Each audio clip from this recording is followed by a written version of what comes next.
Treatment and lifestyle. Treatment ಡ್ಯಾಮೇಜ್ನ control ಮಾಡುತ್ತೆ ಅಂತ ಹೇಳ್ತಾರೆ, ಬಟ್ ದಿ ಟ್ರೂತ್ ಇಸ್ ನೀವು ಟ್ರೀಟ್ಮೆಂಟ್ ಜೊತೆಗೆ ನಿಮ್ಮದು ಫುಡ್ ಹ್ಯಾಬಿಟ್ಸ್ ಮತ್ತು ಲೈಫ್ ಸ್ಟೈಲ್ ಸರಿ ಮಾಡ್ಕೊಂಡಿಲ್ಲ ಅಂದರೆ ಆ ಟ್ರೀಟ್ಮೆಂಟ್ ಜಸ್ಟ್ ಟೆಂಪ್ರವರಿ ಸೊಲ್ಯೂಷನ್ ಅಷ್ಟೇ. India diabetic capital of the world ಆಗಿರೋದ್ರಿಂದ ಡಯಾಬಿಟಿಕ್ದು ಎಕ್ಸಾಂಪಲ್ ತೊಗೊಳೋಣ.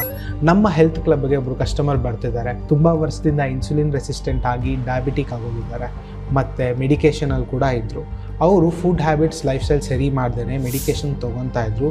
ಆಗ ಅವ್ರಿಗೆ ಶುಗರ್ ಲೆವೆಲ್ಸ್ ನಾರ್ಮಲ್ಕಿಂತ ಜಾಸ್ತಿನೇ ತೋರಿಸ್ತಾ ಇತ್ತು. ಯಾವಾಗ ಹೆಲ್ತ್ ಕ್ಲಬ್ಗೆ ಬಂದು ಅವ್ರದ್ದು ಫುಡ್ ಹ್ಯಾಬಿಟ್ಸ್ ಏನು, ಲೈಫ್ ಸ್ಟೈಲ್ ಚೇಂಜಸ್ ಅಂದರೆ ಏನು, ಅವ್ರ ಬಾಡಿನ ಅವರು ಅರ್ಥ ಮಾಡಿಕೊಂಡು with the help of medication to ಅವ್ರದ್ದು ಶುಗರ್ ಲೆವೆಲ್ಸ್ ನಾರ್ಮಲ್ ಬರೋಕ್ಕೆ ಹೆಲ್ಪ್ ಆಯಿತು. With the consultation of the doctors diabetic tablet dosages ಏನಿದ್ರು ಅದು ಕಮ್ಮಿ ಮಾಡ್ತಾ ಬಂದರು. ಈಗ ಅವರು ಮೆಡಿಸನ್ ಫ್ರೀ ಲೈಫ್ ಲೀಡ್ ಮಾಡ್ತಿದ್ದಾರೆ, ಬಟ್ ಶುಗರ್ ಲೆವೆಲ್ಸ್ ನಾರ್ಮಲ್ ಇದೆ. ನಮ್ಮದು ಫುಡ್ ಹ್ಯಾಬಿಟ್ಸ್ ಲೈಫ್ ಸ್ಟೈಲ್ನ ಚೆನ್ನಾಗಿ ಮಾಡಿಕೊಂಡ್ರೆ ನಮ್ಮದು ಲೈಫ್ದು ಕ್ವಾಲಿಟಿ ಚೆನ್ನಾಗಾಗುತ್ತೆ. ನಾವು ಯಾವಾಗಲೂ ಸಿಮ್ಟಮ್ಸ್ಗೆ ಟ್ರೀಟ್ಮೆಂಟ್ ತೊಗೊತೀವಿ, ಬಟ್ ಆ ಸಿಮ್ಟಮ್ಸ್ ಯಾಕೆ ಬಂತು ಆ ರೂಟ್ ಕಾಸ್ ಕಂಡುಹಿಡಿಯಲ್ಲ. ಆ ರೂಟ್ ಕಾಸ್ ಸರಿ ಮಾಡಿಕೊಂಡ್ರೆ ಆ ಸಿಮ್ಟಮ್ಸ್ ಬರೋದೇ ಇಲ್ಲ. ಸೊ ನಮ್ಮದು ಫುಡ್ ಹ್ಯಾಬಿಟ್ಸ್ ಲೈಫ್ ಸ್ಟೈಲ್ ಚೆನ್ನಾಗಿ ಮಾಡ್ಕೊಳ್ಳೋದು ತುಂಬ ಇಂಪಾರ್ಟೆಂಟ್.